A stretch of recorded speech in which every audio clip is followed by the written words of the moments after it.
नमस्कार। देश काल में आपका स्वागत है। मैं हूं मुकेश कुमार। दोस्तों, जो राजनीतिक प्रेक्षक हैं, राजनीतिक विश्लेषक हैं, वो उत्तर प्रदेश में कुछ और घटित होता हुआ देख रहे हैं। शुरू में तो लगा था कि ये तो राम मंदिर में बह जाएगा उत्तर प्रदेश, 80 की 80 सीटें बीजेपी को मिल जाएंगी, लेकिन धीरे धीरे माहौल बदलता गया।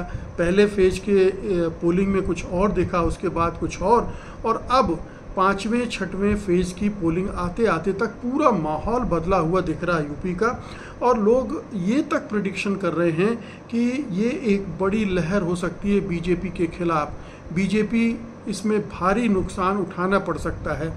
वो यूपी को अपना एक निरापद गढ़ मान रही थी जिस पर कोई खतरा नहीं था, क्योंकि योगी उस गढ़ में तैनात थे। उनकी अपनी लोकप्रियता है, प्रधानमंत्री वहाँ से चुनाव लड़ते हैं बनारस से, उसका इम्पैक्ट होता है। और राम मंदिर अयोध्या में है, उसका प्राण प्रतिष्ठा हुई, उसका असर हिंदुत्व की राजनीति का गढ़ यही है। और ये तमाम फैक्टर जोड़कर जब बीजेपी कैलकुलेट करती है तो उसे लगता है कि कोई वजह नहीं है कि उसकी सीटें घटें, बल्कि वो बढ़ाने के बारे में उम्मीद कर रही थी। लेकिन ये जो मामला बदला है धीरे धीरे, और अभी हाल की जो रैलियां हुई हैं राहुल गांधी और अखिलेश यादव की, जैसे फूलपुर में जो कुछ हुआ, जिस तरह की भीड़, जिस तरह का सैलाब उमड़ा, और फिर प्रयागराज में भी वही हुआ, उसके बाद फिर और दूसरी मीटिंग्स में भी यही देखने को मिल रहा है। तो ये इसको इंडिकेटर माना जा रहा है, इसको संकेत माना जा रहा है कि उत्तर प्रदेश के जो ज़मीनी हालात हैं वो एकदम से बदले हुए हैं। उसको ठीक ढंग से लोगों ने सही समय पर समझा नहीं, और ये अचानक बदले नहीं हैं, अंदर ही अंदर मामला खदबदा रहा था, लेकिन अब वो चुनाव के समय एकदम से बाहर निकलकर सामने आ गया है। और इस बदलाव की वजह और मुखरता की वजह क्या हो सकती है, इसके बारे में कुछ इंटरप्रिटेशंस भी आ रहे हैं, कुछ विश्लेषण आ रहे हैं। मसलन सबसे बड़ी बात तो ये कही जा रही है कि जो कांग्रेस और समाजवादी पार्टी का गठबंधन हुआ है उसने उत्तर प्रदेश में एक मजबूत विपक्ष खड़ा कर दिया है।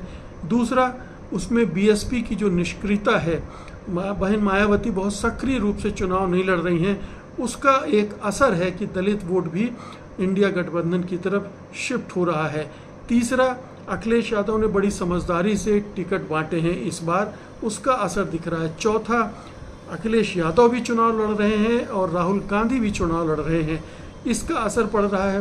पांचवी बात है, कांग्रेस का जो मैनिफेस्टो है उसने बहुत सारे परिवर्तन किए हैं इस चुनाव में, देश भर में किए हैं, उत्तर प्रदेश में भी पड़ रहा है। जो न्याय की अवधारणा है और जिस तरह के वादे किए गए हैं, गारंटी दी गई हैं इस घोषणा पत्र में, उसका सीधा इम्पैक्ट पड़ रहा है। लोगों को लग रहा है कि ये इंडिया गठबंधन अगर आ गया तो रोज़गार के बारे में और जो दूसरी मदद है, महंगाई वगैरह, उसमें निश्चित रूप से वो कंट्रोल करेगी, जिसके बारे में प्रधानमंत्री और उनकी पार्टी पूरी तरह से खामोश है।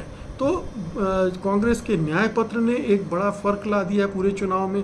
उसके बाद एक जो बड़ा मुद्दा उठ खड़ा हुआ है संविधान बचाने का और आरक्षण को बचाने का।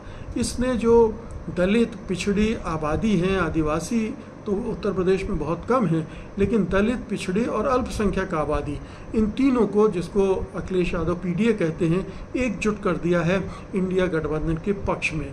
तो ये इसने जो सामाजिक समीकरण नए बन गए हैं, इसकी वजह से पिछले 1-1.5 महीने के अंदर ही उसने उत्तर प्रदेश की चुनावी हवा को बिल्कुल बदल डाला है। और अब लोग ये कह रहे हैं कि मामला 2, 4, 5, 7, 10 सीटों का नहीं है। अब तो मामला ये हो रहा है कि बीजेपी 20, 25, 30 सीटें खो सकती है, 50 के नीचे आ सकती है, और कई लोग कह रहे हैं कि ये मामला 50-50 का हो सकता है। अब आप सोचिए कि अगर मान लीजिए कि बीजेपी 15-20 सीटें भी खोती है तो उसका क्या इम्पैक्ट पड़ेगा उसके ओवरऑल प्रदर्शन पर, राष्ट्रीय स्तर पर, क्योंकि हर जगह उसको नुकसान हो रहा है। कोई एक स्टेट ऐसा नहीं है जहां पर वो निश्चिंत हो कि उसकी जो पिछली बार सीटें जितनी आई थी वो उतनी ही सीटें वो इस बार भी जीत लेगी। तो एक तो खतरा दूसरे राज्यों में है, और एक अपने गढ़ में उत्तर प्रदेश में अगर उसको ये नुकसान होने जा रहा है तो ये बहुत भारी पड़ेगा। क्योंकि बहुत सारे जो चुनाव विशेषज्ञ हैं उनका कहना है कि बीजेपी ऑलरेडी 250 के नीचे चली गई है और अब अगर उत्तर प्रदेश में भी इस तरह का उलटफेर होता है तो फिर वो 200 के आसपास ही जाकर ठहरेगी।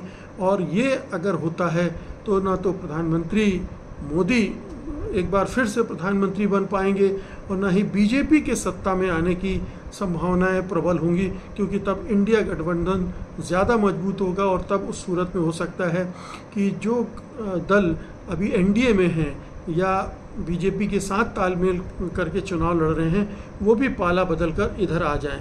तो अब बहुत सारी संभावनाएं खुल रही हैं, लेकिन अभी कुछ भी नहीं कहा जा सकता। 4 जून का इंतज़ार करना पड़ेगा कि ये जो कहा जा रहा है उसमें कितनी सच्चाई है, ये आकलन कितने सही हैं।